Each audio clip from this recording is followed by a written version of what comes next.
আরজিকর ঘটনার পর আজ প্রায় 15 দিন অতিক্রান্ত। দিকে দিকে গর্জে উঠছে বাংলার জনসাধারণ। কেন এখনো আরজিকর ঘটনায় প্রকৃত দোষীদের শনাক্ত করা গেল না? কেনই বা দোষীদের আড়াল করার চেষ্টা করছে পুলিশ প্রশাসন? মূলত এই প্রশ্নই ঘোরাফেরা করছে জনসাধারণের মধ্যে। আর এই সম্পূর্ণ ঘটনার প্রতিবাদে এদিন ফের বহরমপুর শহর জুড়ে একটি প্রতিবাদী মিছিল করল জাতীয় কংগ্রেস।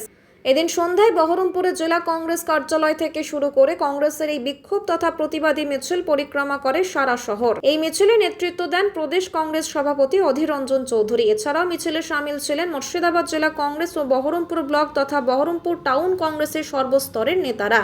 এদিনের এই মিছিল থেকে অধীরবাবু জানান, আরজিকরে যে নৃশংস পৈশাচিক ঘটনা ঘটেছে তার জন্য মুখ্যমন্ত্রী তথা স্বাস্থ্যমন্ত্রী তথা পুলিশ মন্ত্রীর উচিত বাংলার জনসাধারণের কাছে করজোড়ে ক্ষমা চাওয়া। তা না করে তিনি নিজের ক্ষমতা প্রদর্শন করতে চাইছেন মিছিল করে। পাশাপাশি ঘটনায় আসল অপরাধীদের রীতিমতো আড়াল করার চেষ্টা করছেন মুখ্যমন্ত্রী।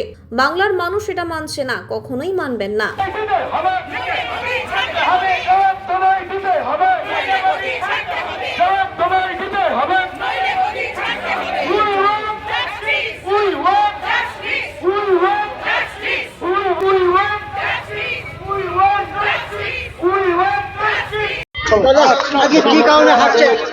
কারণ আবার কি একই কারণ,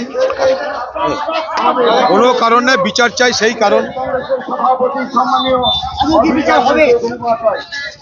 যাতে হয় তার জন্য দাবি তো করতে হবে। নানা রকম টাল বাহানা করে অপরাধীদের রক্ষা করার চেষ্টা তো হয়েছে, কিন্তু মানুষ তো থামছে না। মানুষ যখন থামবে না আমরাও থামবো না, আমরা তো মানুষেরই অংশ। বাংলার মুখ্যমন্ত্রী আজ পর্যন্ত নিজে একবার দুঃখ প্রকাশও করেননি। বাংলার মুখ্যমন্ত্রী উচিত স্বাস্থ্যমন্ত্রী হিসাবে অন্তত ক্ষমা চাওয়া, পুলিশ মন্ত্রী হিসাবে ক্ষমা চাওয়া ব্যর্থতার জন্য, তাও করার সৌজন্য তিনি দেখাননি।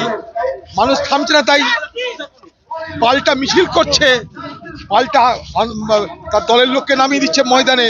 এসব বাংলা মানুষ মানবে না।